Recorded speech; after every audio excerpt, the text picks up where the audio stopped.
Should women be paying less rent? And Pret workers are getting their third pay rise in a year. Welcome to Bits for Your Brain, the money edition. First up, should women pay less rent? That's the question being discussed by London politicians after a report highlighted the disproportionate challenges women face when it comes to paying rent in the capital. Basically, women earning the median income need to spend about 63% of their earnings to afford the median private rent in London, whereas men only need to spend 49% of their income. In other words, the gender pay gap runs deeper than you might think. Let us know, would you be for or against women paying less?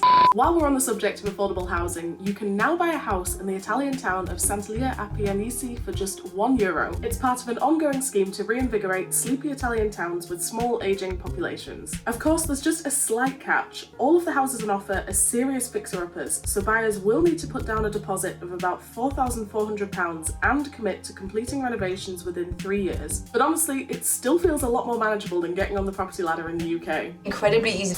It's a great time to work at Pret or Costa Coffee. That's because both companies have just given their staff their third pay rise in a year. From April, Pret workers will be able to earn up to £14.10 an hour based on location and experience, while all of those at Costa will earn a minimum of £10.70 an hour. We love to see it. It's just amazing. If you've ever dreamt of having a sneaky 2am steak bake, then I might have some good news for you. Greggs has announced they'll be opening 150 new stores across the UK this year, in addition to launching several 24-hour drive-through trials. It comes after their sales jumped by 23% up to £1.5 billion last year as more people looked for low-cost meals in response to the cost of living crisis. So seriously, when are the £1 sausage rolls coming back?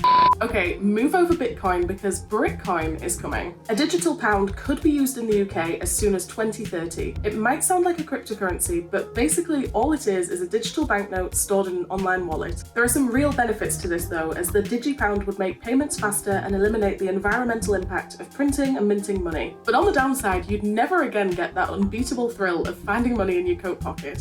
Next, workplace crimes are on the rise. A Freedom of Information request sent to every police force in England and Wales found that almost 6,000 people were caught stealing from their employer in 2022, which marks a 19% increase on the previous year. It all comes back to the cost of living, with experts suggesting the rise in crime is due to people turning to desperate measures to make ends meet. So with no sign of things getting cheaper, we could see crimes like this becoming even more common.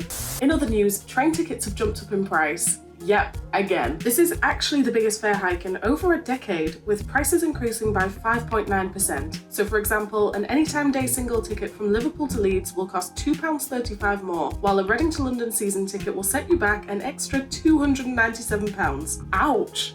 And finally, supermarket meal deals are now £5? Well, kind of. Tesco has followed in Sainsbury's footsteps by offering bougie lunch options for a few extra quid, so you can now upgrade your meal deal to include products from the like of Itsu, Yo Sushi and Wicked Kitchen. Would you be happy dropping a £5 on a meal deal?